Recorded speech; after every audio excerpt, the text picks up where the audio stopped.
Hello प्रिय छात्रों, आपका अपना channel Hindi by Bajaj sir में स्वागत है।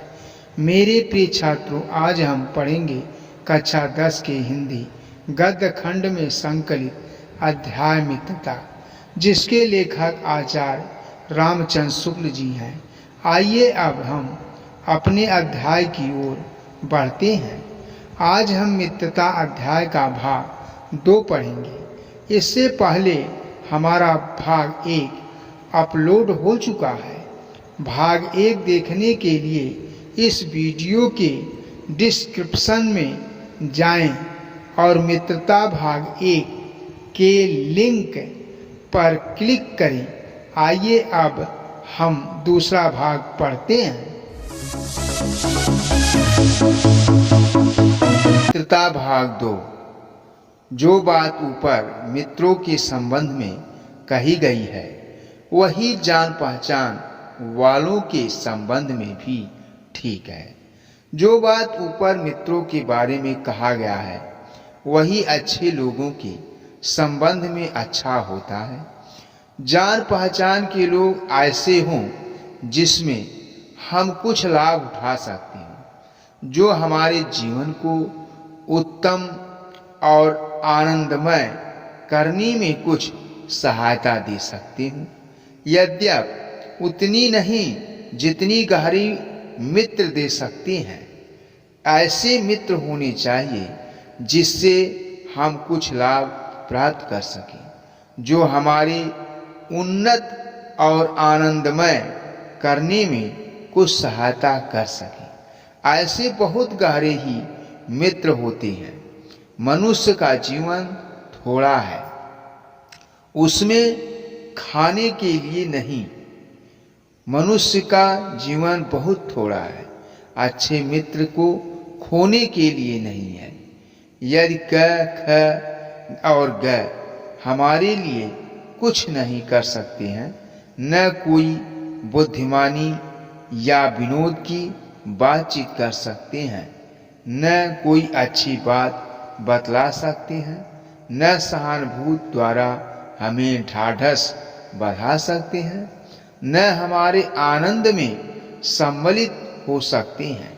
जैसे मान लीजिए हमारे पास बहुत मित्र हैं, जैसे क, ख, ग। अगर ये सब हमारे लिए कुछ नहीं कर सकते हैं, न ही अच्छी बातें और न ही आनंद की बातें कर सकते हैं, और न ही अच्छी बात कोई बातें बतला सकते हैं, न ही यह ढाढ़स बढ़ा सकते हैं, और न ही हमारे आनंद में सम्मिलित हो सकते हैं। ऐसे मित्र किस काम के होते हैं? न हमें कर्तव्य का ध्यान दिला सकते हैं, तो ईश्वर हमें उनसे दूर ही रखे। ऐसे मित्र हमारे कर्तव्यों का ध्यान भी नहीं दिलाते। ऐसे व्यक्ति से भगवान हमें दूर ही रखे। हमें अपने चारों ओर जड़ मूर्तियां सजाना नहीं है। हमें अपने चारों तरफ जड़ मूर्तियां नहीं सजाना चाहिए। आजकल जान पहचान बढ़ाना कोई बड़ी बात नहीं है। हमें हमेशा यह पहचान बढ़ाना चाहिए। कोई भी युवा पुरुष ऐसे अनेक युवा पुरुषों को पा सकता है, जो उसके साथ थिएटर देखने जाएंगे, नाच रंग में जाएंगे और सैर सपाटे में जाएंगे, भोजन का निमंत्रण स्वीकार करेंगे। कोई युवा पुरुष ऐसे अनेक पुरुषों को पा सकता है, जो उसके साथ पिक्चर देखने जाएंगे, नाच रंग में जाएंगे, घूमने टहलने जाएंगे। ऐसे मित्र बहुत होते हैं। यदि ऐसे जान पहचान के लोगों से कुछ हानि न होगी तो लाभ भी न होगा। ऐसे मित्र से कुछ हानि न होगी तो कोई लाभ भी नहीं होगा। पर यदि हानि होगी तो बड़ी भारी होगी। सोचो तो तुम्हारा जीवन कितना नष्ट होगा। यदि ऐसे मित्र से हानि होगी तो बहुत भारी हानि होगी। सोचिए उस समय तुम्हारा जीवन कितना कष्टदायक होगा।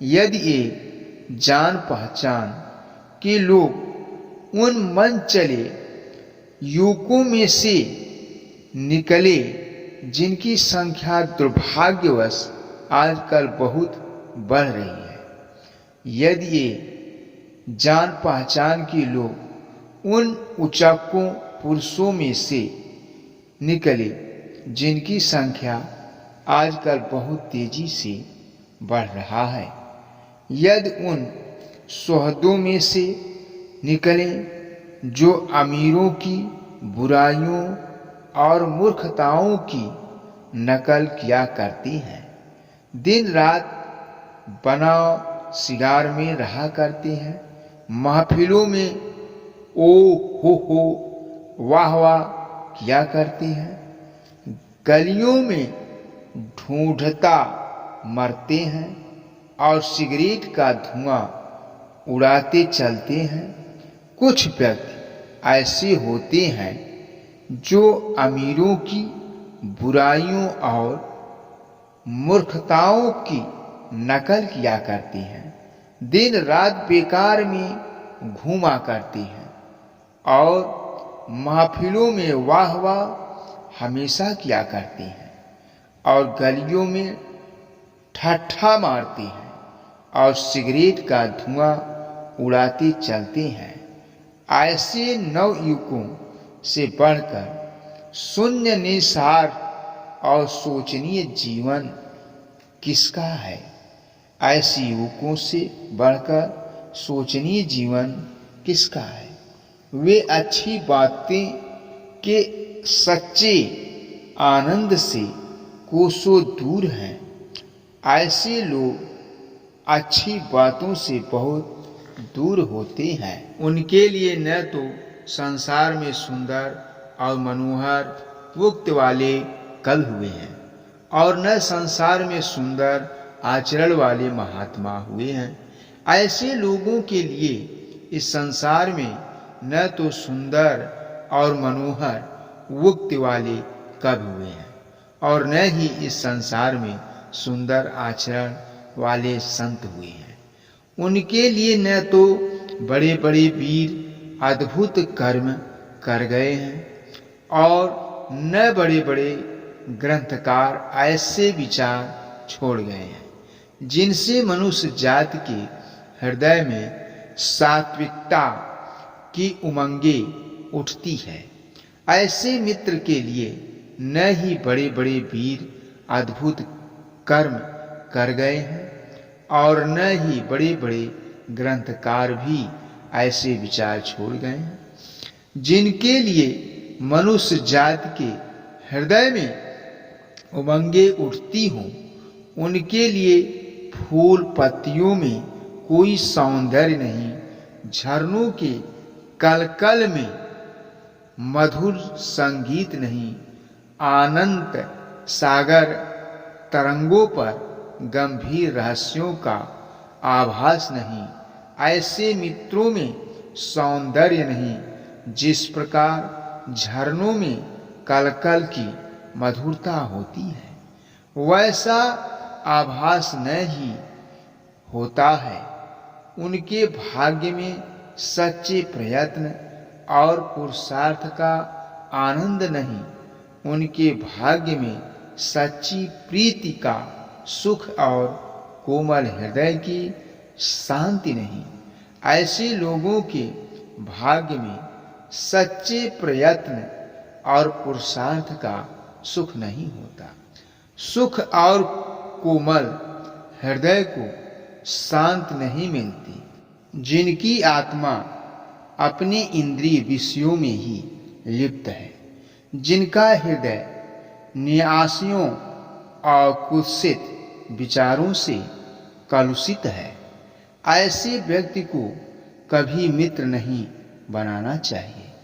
जिनकी आत्मा सांसारिक शारीरिक विषय भोगों बुरे विचारों में डूबा हुआ है, क्योंकि ऐसे लोगों की आत्मा अत्यंत नीच कर्मों और घृणित विचारों से कलुषित रहता है।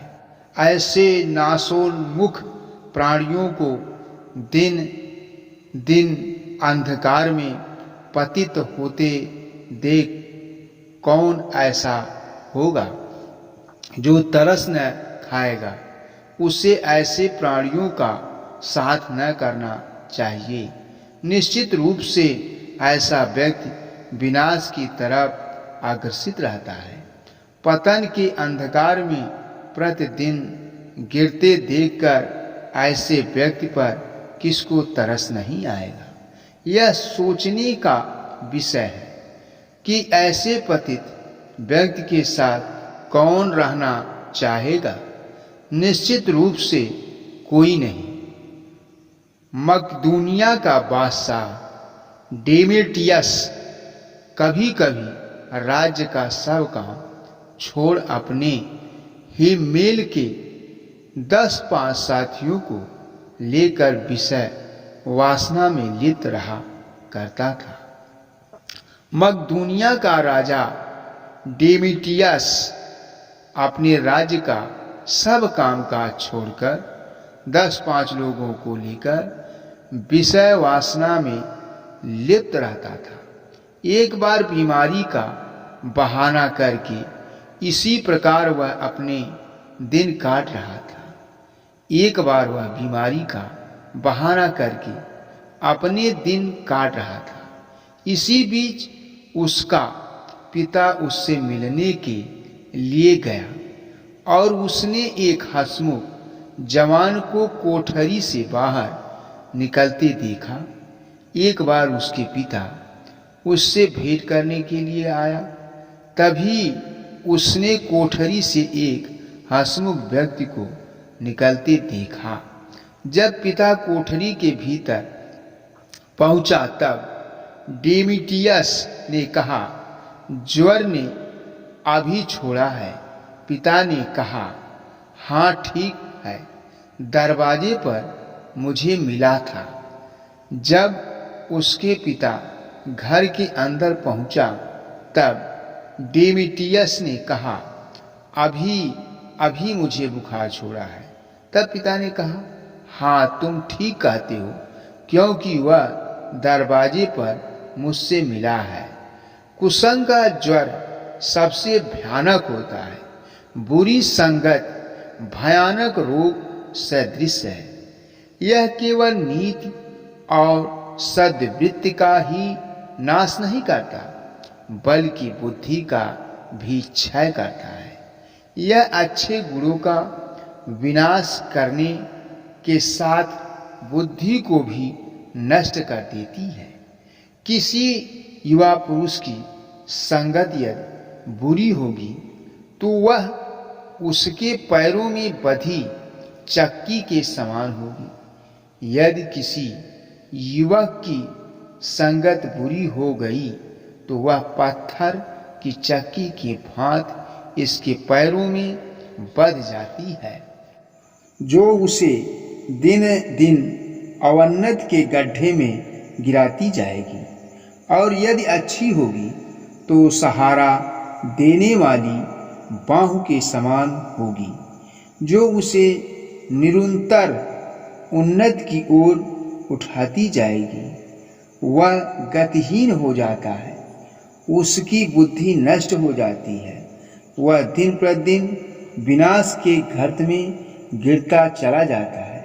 किंतु यदि अच्छी संगत मिल जाए तो बुरी संगत में पड़ा व्यक्ति गर्त से निकलकर सारी बुराइयों से मुक्त होकर प्रगति के पथ पर चलने लगता है। इंग्लैंड के एक विद्वान को युवावस्था में राज दरबार में जगह नहीं मिली। इंग्लैंड के एक विद्वान को युवावस्था में राज दरबार में कोई जगह नहीं मिली। इस पर वह जिंदगी भर वह अपने भाग्य को सराहता रहा।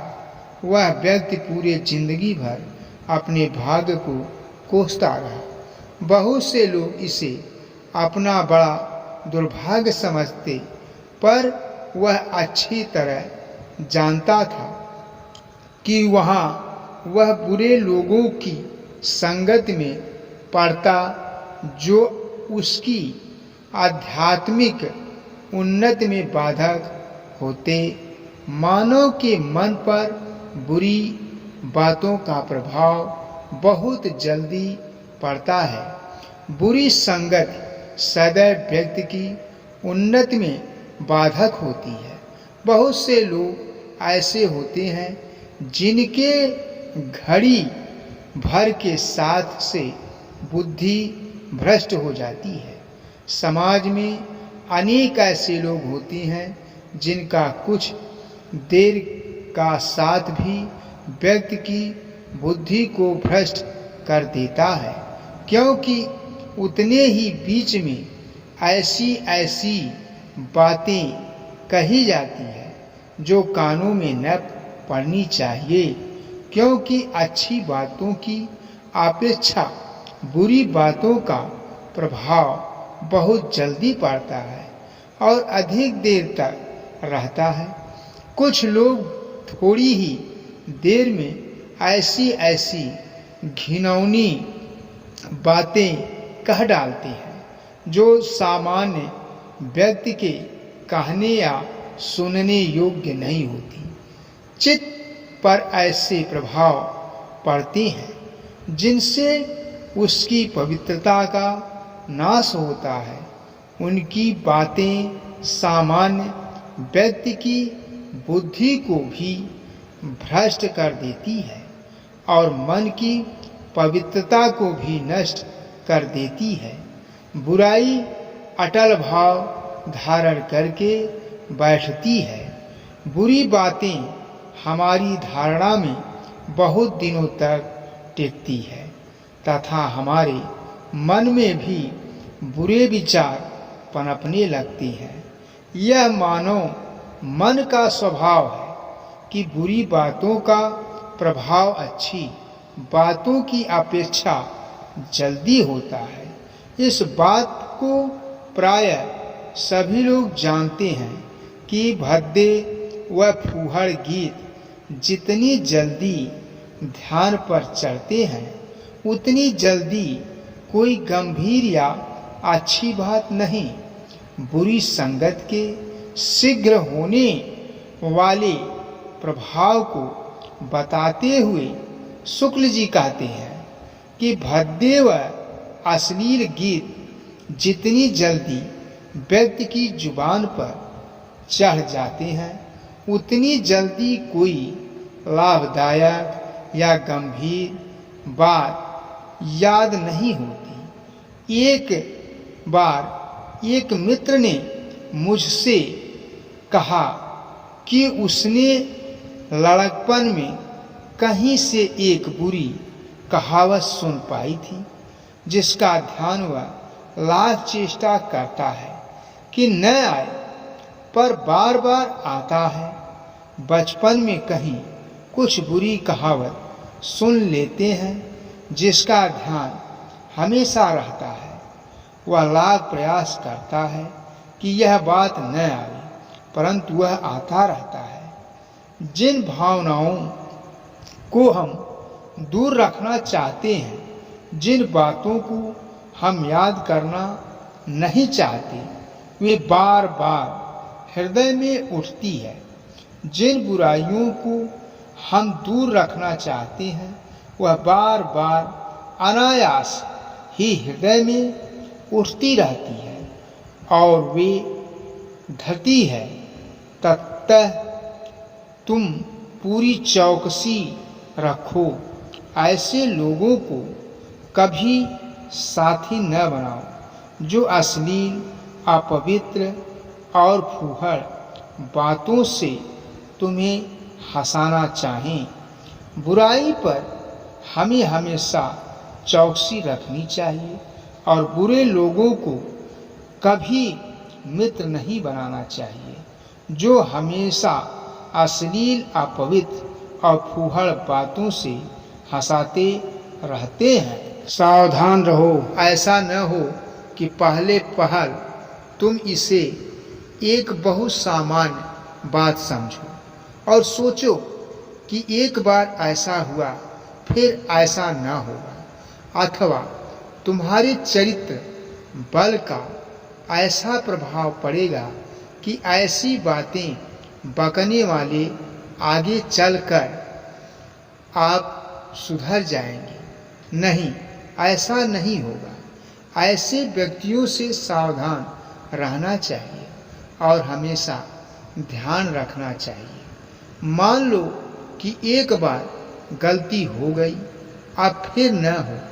ऐसा भी समय आता है कि लोग सुधर भी जाते हैं। जब एक बार मनुष्य अपना पैर कीचड़ में डाल देता है, तब फिर यह नहीं देखता कि वह कहाँ और कैसी जगह पैर रखता है। जब कोई व्यक्ति एक बार अपने कदम बुराई के कीचड़ में डाल देता है, तो वह पीछे मुड़कर नहीं देखता कि कितने कीचड़ में धंसता चला जा रहा है।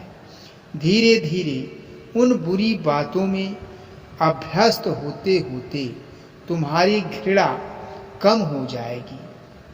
उसकी बुद्धि काम करना बंद कर देती है।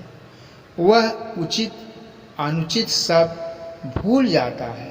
पीछे तुम्हें उनसे चिढ़ना मालूम होगी, क्योंकि तुम यह सोचने लगोगे कि चिढ़ने की बात ही क्या है। जब बुराइयों में जकड़ जाते हैं तो लाख प्रयास करने के बाद भी वह इन बुराइयों से नहीं निकल पाते। तुम्हारा विवेक कुंठित हो जाएगा और तुम्हें भले बुरे की पहचान न रह जाएगी। बुरे कर्म में प्रवेश करने के बाद बुद्धि विवेक कुंठित होकर काम करना बंद कर देती है। अंत में होते होते तुम भी बुराई के भक्त बन जाओगे। अतः हृदय को उज्ज्वल और निष्कलंक रखने का सबसे अच्छा उपाय यही है कि बुरी संगत की छूत से बचो। बुरा कार्य ही उसे रास आने लगता है और वह बुराई का गुलाम बन जाता है। यदि हम अपने हृदय को स्वच्छ निर्मल रखेंगे, बुरी संगत को भयानक छूत की बीमारी समझकर उससे दूर रहेंगे, तो हमारा हृदय सदैव उज्ज्वल रहेगा। यह पुरानी कहावत है कि काजल की कोठरी में कैसो हूँ सयानो जाए, एक लीक काजल की लागी है पै लागी है। काजल की कोठरी में चतुर व्यक्ति नहीं जाता है।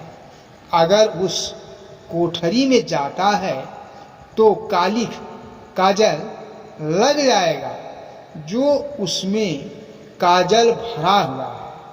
कहने का तात्पर्य यह है कि अगर हम बुरे के साथ रहेंगे तो हम भी बुरे बन जाएंगे। जय हिंद, जय भारत।